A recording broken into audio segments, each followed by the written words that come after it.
Bonjour à tous et bienvenue sur une vidéo de la chaîne Tesla France 89. Alors aujourd'hui, voilà, des arbres en intro, la conduite verte, l'électricité, zéro émission.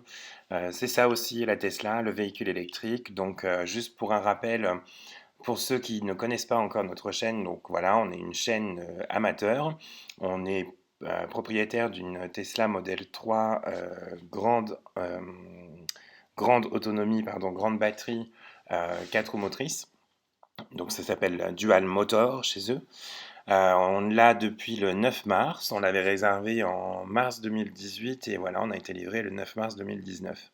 Alors on fait pas mal de vidéos tous les jours sur le fonctionnement de la voiture, nos impressions, notre expérience, ce que ça a changé aussi sur notre façon de conduire, de nous déplacer. Même si régulièrement en fait on oublie que c'est un véhicule électrique finalement et pour moi c'est une voiture vraiment comme une autre, très confortable et très rapide mais une voiture comme une autre. Voilà, donc pour le petit refresh, aujourd'hui on va faire une vidéo un peu spéciale. On a tourné une vidéo donc sur une journée entière. On a fait plusieurs trajets et on voulait montrer un peu l'impact de notre conduite par rapport à la consommation d'énergie de la voiture. Alors, le test a été fait sans les Aero Wheels. On avait démonté les Aero Wheels depuis un moment. D'ailleurs, je vous mettrai la vidéo en lien, mais on avait reçu le kit Tesla pour décorer du coup les jantes qui sont en dessous, le Wheel Car Kit. Et voilà, donc aujourd'hui on a fait un test sur un peu moins de 30 km, plusieurs fois le même trajet. Je vous ai mis là une petite capture, il y a 124 mètres de dénivelé, enfin même pas, il y a entre 67 et 124 mètres de dénivelé, donc c'est vraiment rien du tout. C'est pour vous montrer, voilà, au niveau du trajet, aller et retour, qu'il n'y a pas beaucoup de différence. Alors donc on a fait d'abord le trajet en respectant toutes les vitesses limitées. Dans cette vidéo, on veut vraiment voir l'impact en fait d'augmenter ou de réduire sa vitesse de X km/h, de voir quelle consommation en fait ça engendre sur la voiture. Donc là, voilà, juste pour vous montrer, au niveau des limitations de vitesse, donc j'ai remis 0 km de tolérance en fait au niveau de l'autopilote par rapport aux vitesses limitées. Et puis on est en mode standard partout, en accélération, freinage récupératif, tout est en standard. Sur les autres trajets, ce sera pareil. Donc on va remettre à zéro le petit compteur, si j'y arrive, voilà. Donc le trip A. Le trip B, je ne l'ai pas remis à zéro, ça fait longtemps qu'il est en route, et du coup je voulais le laisser pour savoir à peu près l'historique, parce qu'on a à peu près 5000 km, et je crois que le trip B, il a presque 4000. Donc voilà, le trip A, donc je l'ai appelé limite égale, donc ça va être le trajet où on va vraiment respecter les vitesses limitées à la lettre. C'est un trajet donc où on a un petit peu de voiture sur des routes départementales limitées à 80 km/h, donc ça pas mal.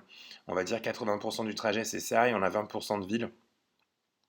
Donc voilà, on est parti. Je mets pas mal l'autopilote vraiment. Alors ça c'est devenu quelque chose d'assez essentiel sur la voiture.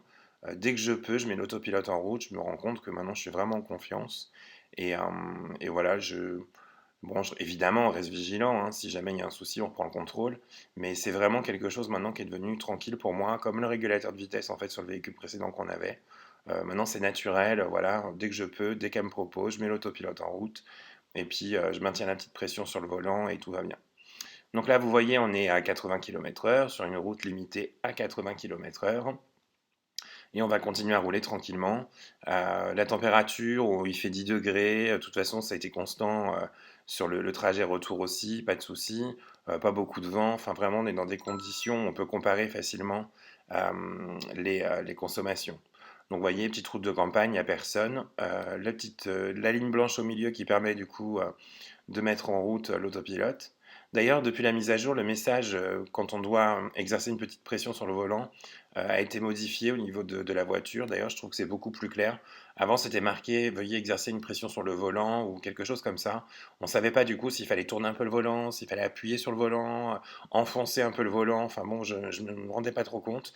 Et d'ailleurs, des fois, ça m'agaçait un peu parce que j'arrivais pas à faire ce qu'elle voulait et elle s'énervait, elle continuait de réclamer ça et menaçait de couper l'autopilote. Alors qu'en fait, bon bah voilà, j'ai essayé de faire quelque chose. Là, en fait, maintenant, le nouveau message, c'est marqué veuillez tourner légèrement le volant. Et j'ai compris en fait comment faut faire. Il faut presque la contrarier un peu, presque faire comme si on conduisait en tournant un peu le volant, mais il faut pas le faire juste. juste une impulsion et arrêter. Faut le faire, mais il faut le tenir en fait à peu près une seconde, et là le message disparaît. Et voilà, maintenant j'ai pris ce truc-là, il faudra que vous essayiez, mais il y a une petite méthode, voilà, il y a une façon de faire qui fait qu'après, du coup, elle est vraiment, bon, c'est plus facile pour l'autopilote, ouais. Là, je viens de quitter le stop, je m'engage sur la nationale, allez, hop, je mets l'autopilote tout de suite. C'est vraiment pratique. En plus, ça va se caler sur la vitesse du véhicule précédent si jamais il y en a un. Vous voyez, c'est quand même assez calme au niveau de la circulation. Et on est parti donc pour continuer notre test. Là, on est en ville, donc 50 km/h, tranquille. On a des traits au sol, hein, donc franchement, il n'y a pas de souci au niveau de l'autopilote, il reste engagé. Euh, voilà, donc c'est calme. Vous voyez, voilà, tournez légèrement le volant, c'est marqué. Donc on fait un tout petit peu. Alors, il ne faut pas trop tourner le volant, hein, sinon ça désengage l'autopilote. Mais juste exercer une petite pression, une petite contrainte en fait pour elle, et du coup elle voit qu'on est bon. Alors là, voilà, on est sorti de ville, on est repassé à 80 km/h, on est obligé de taper sur l'écran. Je sais pas pourquoi. Des fois, elle se recale automatiquement sur la vitesse, et elle y va, mais là, non. Voilà, au bout de 7 km, vous voyez, on est à 174 Wh par kilomètre consommé. Ça, c'était au bout de 7 km. Là, au bout de 11 km 4, on est à 159 Wh consommés. On peut jeter aussi un coup d'œil, voilà, sur le graphique. Donc ça, c'est les 25 derniers kilomètres, l'historique, hein. Vous voyez, c'est assez constant. J'ai dû faire une jolie accélération, mais c'était avant le test, donc il n'y a pas de souci. Et donc là, on continue, et voilà, 12 km à mi-chemin. On est à 148 Wh par kilomètre de consommation. On a consommé 2 kWh. Donc c'est pour faire un premier point, parce qu'on va faire à peu près 28-29 km au total, si je me souviens bien. Et voilà, c'est vraiment. Bon, alors après, hein, c'est pas un test scientifique, c'est pas en labo, c'est pas sur un circuit, c'est pas sur un anneau. Voilà, c'est vraiment. Par contre, c'est mon trajet de tous les jours, mon quotidien, la route que j'emprunte le plus souvent possible. Et en fait, donc pour moi, c'est représentatif parce que c'est ça que je fais au niveau de mon quotidien. Bon, là, on a dépassé un peu, vous voyez, on a quand même été au-delà de la vitesse limite pour dépasser une voiture qui avait tendance à rouler à 70 au lieu de 80. Et là, pour le coup, au niveau de notre test, il fallait qu'on roule à 80. Donc, bah voilà, on a une petite accélération quand même sur pas longtemps pour ça. Maintenant, après, en ville, il y a eu un moment, on était un petit peu en dessous aussi. Donc, bon, ça va. C'est pas non plus sur 28 km, c'est le quotidien. Comme je vous disais, voilà, c'est vraiment un test qu'on fait euh, pour voir un peu l'impact que ça a. De toute façon, j'avais déjà constaté que vraiment, en adaptant un peu notre conduite, on arrive quand même à vraiment, vraiment, vraiment diminuer la consommation du véhicule. Et c'est vraiment une adaptation très, très fine, hein, vraiment. Le fait de conduire avec une seule pédale, avec l'accélérateur qui, dès que vous le levez un peu, c'est comme si elle freinait, donc on a la régénération, la batterie se recharge. Conduire un véhicule électrique, c'est vraiment différent. Bon, de toute façon, on l'a tous fait, même avec les conduites quand on conduisait des véhicules thermiques. Voilà, hein, si on conduit un peu plus sport, on peut exploser notre consommation de gasoil ou d'essence, voilà, suivant ce qu'on utilisait avant. Là, on va arriver en ville, donc on est presque à destination. Et voilà, au total, on a fait 28 km,7, on a consommé 4 kWh, et ça fait une consommation de 142 Wh par kilomètre. Donc ça, c'est la consommation en respectant vraiment la vitesse limitée. Et regardez, en théorique, c'est marrant, alors parce que tout à l'heure, elle affichait à mi-chemin 150 km d'autonomie, et là, on est arrivé, on a fait 15 bornes de plus, et elle affiche 194 km d'autonomie. Donc comme quoi, on a vraiment une conduite différente de ma conduite habituelle, parce que ça c'était sur l'historique des 50 derniers kilomètres, et on a vraiment on a augmenté l'autonomie de la voiture à l'arrivée, alors que on a parcouru déjà quelques kilomètres supplémentaires. Donc là on s'est mis en fait dans un autre contexte où on a réglé l'autopilote et le régulateur de vitesse à 5 km/h au-dessus des vitesses limitées. Donc je sais, c'est pas très bien, mais bon voilà, c'est pour la gloire, c'est pour le test, c'est pour l'humanité que je fais ça. Donc s'il vous plaît, soyez gentils dans les commentaires au niveau de la haine par rapport au fait qu'on ait dépassé de 5 km/h la vitesse limitée, mais promis, on a mis personne en danger et on a fait attention. Voilà, donc au niveau des réglages, donc pareil, vous voyez, au niveau du régulateur, j'ai juste mis 5 km/h en plus au niveau de la vitesse relative. Donc voilà, quand c'est limité à 50, elle va se mettre à 55. Quand c'est limité à 80, elle va se mettre à 85. Ça marche à l'autopilote et ça marche aussi en régulateur de vitesse adaptatif. Un petit zoom, là vous voyez en haut, dans le logo du phare, on est en phare automatique. Donc c'est la nouvelle mise à jour qu'on a eue il n'y a pas longtemps, où maintenant, donc avant on avait déjà les phares automatiques, l'allumage des phares automatiques. Donc quand il fait nuit, la voiture, les phares s'allument. Et là on a maintenant autre chose, c'est que quand on croise quelqu'un, elle va du coup couper les feux de route et mettre les feux de croisement. Et quand le champ est libre, elle va mettre du coup les pleins phares, les feux de route, euh, toute seule. Donc ça, c'était quelque chose que je regrettais de ne pas avoir d'ailleurs sur le véhicule jusqu'à présent. Et là, Tesla a fait la correction lors de cette mise à jour.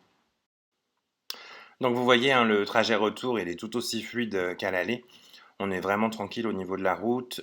Donc là, on est à 85 alors que la vitesse est limitée à 80. On va essayer de tenir donc ce plus 5 tout au long du trajet de retour. Là, on est à 55. Alors, on a des véhicules hein, devant nous, donc de temps en temps, c'est vrai que ça s'ajuste un peu, mais ça reste quand même globalement bon. Là, à mi-chemin, donc on est déjà, enfin pas à mi-chemin, mais on voit que la consommation, on est à 178 kWh par kilomètre. Donc, on est quand même au-dessus de l'allée. Là, voilà, on a un véhicule devant nous, tranquille, donc ça va quand même nous ralentir un peu, mais vous verrez quand même que le résultat final, il y a une sacrée différence. Malgré le fait que quand même, vous voyez là, on est bloqué un petit peu à 80, on ne peut pas aller jusqu'à 85 à cause du véhicule qui est devant nous. En tout cas, on a utilisé un maximum l'autopilote vraiment pour montrer ce que ça donnait. Voilà, à mi-chemin, on est à 184 Wh par kilomètre à 15 km parcourus sur les 28 du trajet. On continue notre petit périple. Ça nous a permis d'ailleurs donc de tester, comme je le disais un peu plus tôt, les phares, les feux de route automatiques. Là, vous voyez, on est en feu de route. Et là, elle vient de couper, elle a détecté la voiture en face, et elle vient de couper toute seule et se mettre en feu de croisement. Donc ça, c'est bien pratique. Mon premier quand même ressenti, c'est que elle est un peu lente des fois à calculer qu'il y a quelqu'un en face ou devant. Et bon, je pense qu'on éblouit quand même pas mal les gens. En plus, je sais pas si vous voyez, elle vient de repasser en feu de route. C'est quand même extrêmement lumineux, hein. Les phares qui sont installés sur la Model 3, ça, si vous avez peur de ne pas voir la nuit, il n'y a pas de souci. C'est des vrais projecteurs. Je ne sais pas exactement quelle est la technologie qu'ils ont utilisée. Et en plus, j'imagine qu'elle consomme rien. Mais là, vous voyez, en face, on a quelqu'un. Moi, je le vois. Elle a toujours pas baissé les feux. On est toujours en plein phare. Voilà, toujours pas. Je crois qu'à un moment, c'est même Arnaud qui conduit, qui va du coup prendre le relais là-dessus, quoi. Donc voilà la conclusion pour le retour. Donc les 28 km de retour, on a consommé 5 kWh et on est à 182 Wh par kilomètre de consommation. Donc la différence, elle est assez énorme. Je reproduirai le test sur le même trajet, peut-être en baissant, du coup, en se mettant 5 km/h en dessous de la vitesse limite. Parce que là, on voit quand même qu'il y a 28% de consommation supplémentaire. Tout ça pour gagner en fait 5 km/h, c'est quand même dérisoire. On n'a pas fait de folie, hein, je veux dire, le chauffage était pareil, les conditions étaient les mêmes, il n'a pas plu au retour et pas du tout à l'aller, enfin c'était vraiment pareil, quoi. Donc là, un petit comparatif, 4 kWh à l'aller, 5 kWh au retour, et la consommation est passée de 142 à 182 Wh par kilomètre, donc plus 28%. Voilà, j'espère que cette vidéo vous a plu, j'espère que vous vous abonnerez à la chaîne et puis regardez bien toutes les autres. Lâchez un petit pouce bleu si ça vous fait plaisir. En tout cas, nous, on s'éclate, on continue à faire les vidéos. Et voilà. Merci beaucoup d'avoir regardé. À bientôt. Salut.